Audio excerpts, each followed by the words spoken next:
must have been a beautiful baby. You must have been a wonderful child. Hi, I'm Edie. When you were only starting to go to kindergarten. Hi, my name is Mike. I bet you drove the little girls wild. I'm Fran Hogarty Anderson. Came to win and blue ribbons. Hi, I'm Tom. I'm Pat's favorite brother. Patrick's favorite sister. I'm Pat's other favorite sister. Each one of us in the family had a nickname. Mine is Ely. Fran is Francie. Mike is Magoo. Tommy's Ticker, and Pat, you were Patrick. He stole my bike one time. We were all playing, and he took my bike and he wouldn't give it back. We used to call him Fat Pat the Water Rat, and I called him that. And he started chasing me, and I got on the bike, and he couldn't catch me. I thought that was pretty cool.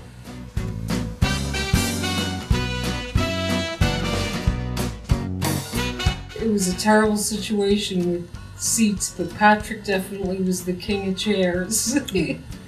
If you were in his seat and he wanted you out, his method of getting you out of that seat was to go get the bathroom plunger and threaten you with it. You'd hang in till the very last minute thinking he would back off, but that wasn't going to happen. You were going to get that plunger on your head, for sure. Yes, he used the plunger on you. He ain't heavy. He's my brother. Pat was a really good big brother. I think Pat tends to have a soft heart. His welfare is my concern. He was a great support growing up for all of us. There was never such a thing as a stupid question. I could ask him anything. I remember one time I had a problem with a car and I was working on it, and he was laying in on the couch watching TV, and I walked in and this is Pat, I have a problem. I disconnected all these wires and I'm holding up a whole harness of wires. And I says, I don't know where they go. And he was like, oh my God, you gotta be kidding me. And he turned around and he says, okay, I'll be out in a minute and give you a hand fixing it.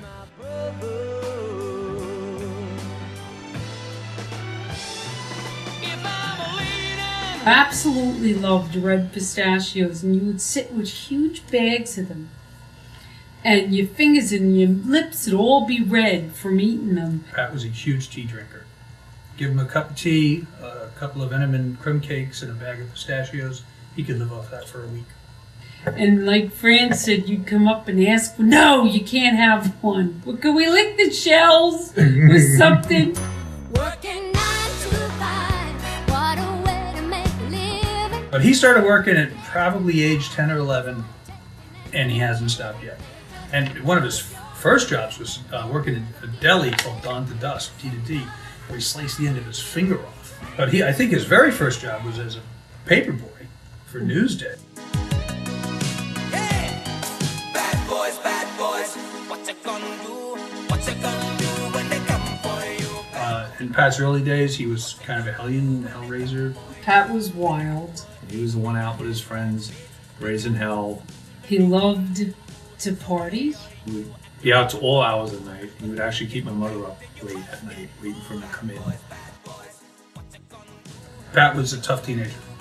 Tommy would always want to do something to make a buck. So you told Tommy if he took his dirty handkerchief and stuffed it in his mouth, you would give him $2. You chuck it on your mother, then you chuck it on your father. And you and Pete Cheruvas picked me up, and we were going for a ride. And you guys were hellraisers, but I remember one of the things that Pete did, I remember him saying, hey Pat, watch this. He pulled his pants down, put his feet up on a dash, lit a lighter by his butt, farted, and made this big flash in the front of the car. It scared the crap out of me. And you guys thought that was hysterical.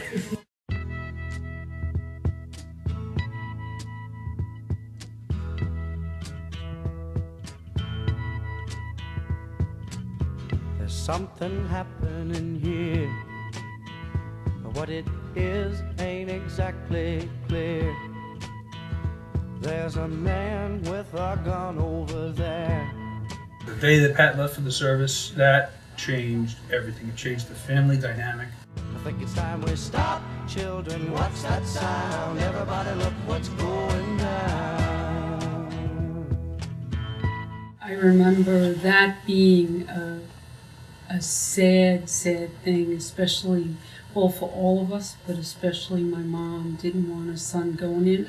My memory of the day was that we had stopped at a diner, and I remember Patrick picked Crystal Blue Persuasion on the jukebox to play while we were waiting for breakfast to come. Look over yonder. It was the saddest day, and it was a day that started the changes that come with life that never stop coming. I remember we dropped him off at JFK Airport, and the whole family we're all, minus Pat, we're driving home in our station wagon, and everybody in the car was crying. That's all Mom was concerned about. She just wanted you back home, and that was on the way back from the airport. And you just probably didn't even take off from the plane yet. Crystal Blue Persuasion.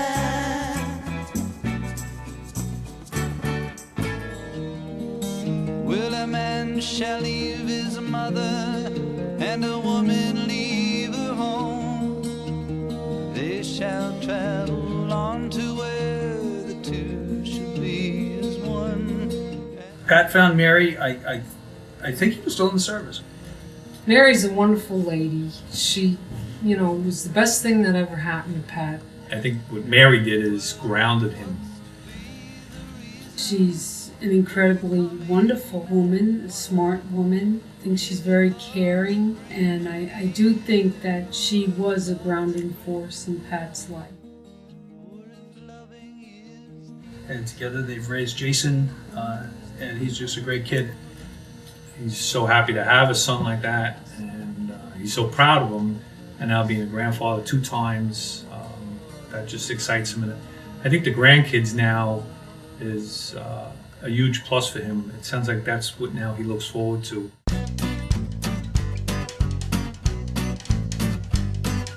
When he turned around and got his pilot's license, that's only a select few that do that. And then he went for instrument certification so he could fly with instruments. Really amazed for him to do something like that and accomplish something like that. And then he ended up buying his own plane. I remember you said, I'm going to go get the plane, and you pulled this plane out like it was a toy by the front wheel, and I was like, we're going up in that? I was so afraid to go up there. You flew with Mom and Dad to Tahoe for dinner, and boy, Dad absolutely loved that. He thought that was the greatest thing ever.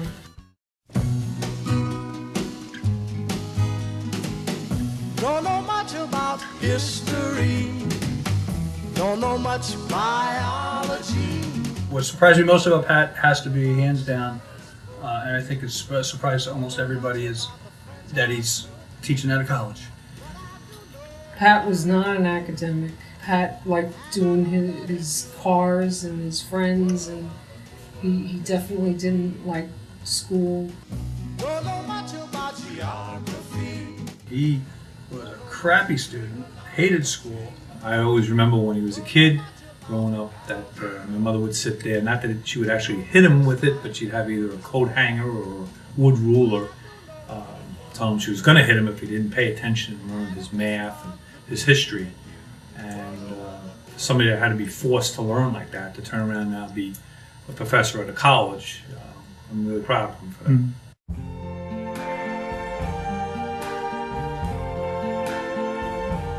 I see trees of green, red roses too. I see them bloom for me and you. And I think to myself, what a wonderful world. Happy birthday, Pat. Happy birthday, Pat.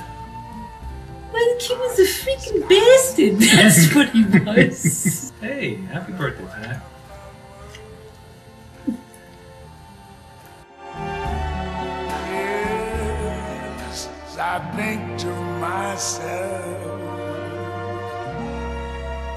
what a wonderful